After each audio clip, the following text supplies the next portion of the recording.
વિદેશ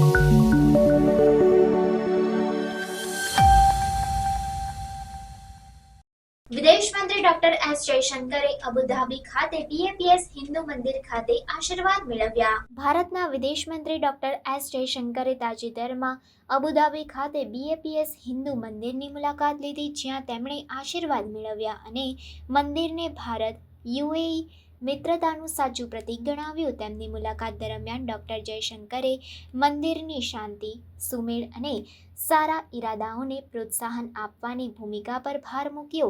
ડોક્ટર જયશંકર સાથે યુએઈમાં ભારતીય દૂતાવાસના વરિષ્ઠ અધિકારીઓનો પ્રતિનિધિમંડળ પણ હતું, જેમાં રાજદૂત હે સંજય સુધીરનો સમાવેશ થાય છે। પ્રતિનિધિમંડળનું બ્રહ્મવિહારી દાસ સ્વામીએ પરંપરાગત વિધિઓ સાથે સ્વાગત કર્યું, જેમાં હાર પહેરાવવો, નાડાછડી બાંધવી અને હાર્મોની વોલ પર ચાંદલો લગાવવો શામેલ છે।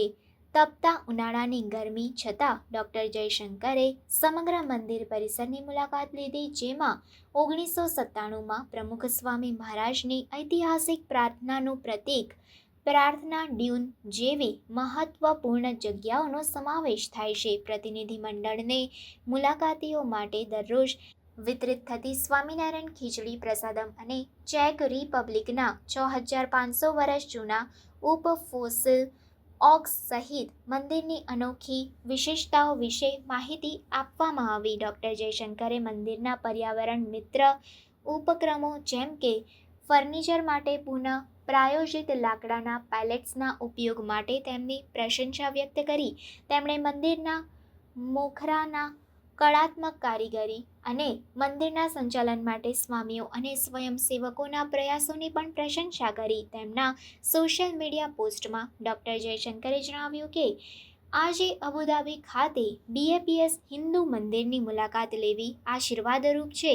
ભારત યુએઈ મિત્રતાનું દૃશ્યમાન પ્રતીક તે વિશ્વને સકારાત્મક સંદેશ આપે છે અને અમારા બે દેશો વચ્ચેનું સાચું સાંસ્કૃતિક પુલ છે। તેમણે મંદિરના સાંસ્કૃતિક એકતાના પ્રતીક અને ભારત અને યુએઈ વચ્ચેના સંબંધને મજબૂત બનાવવાની ભૂમિકા પર ભાર મૂક્યો। બીએપીએસ હિન્દુ મંદિર, જેનું ઉદ્ઘાટન પ્રધાનમંત્રી નરેન્દ્ર મોદીએ 14 ફેબ્રુઆરી 2024ના રોજ કર્યું હતું, તે તેના પ્રથમ 100 દિવસોમાં 1 મિલિયનથી વધુ મુલાકાતીઓને આવકાર્યું છે। મંદિર ભારત અને યુએઈ વચ્ચેની દીર્ઘકાળની મિત્રતાનું સાક્ષી છે, જે પરસ્પર સન્માન અને સહકારની ભાવનાને પ્રોત્સાહન આપે છે।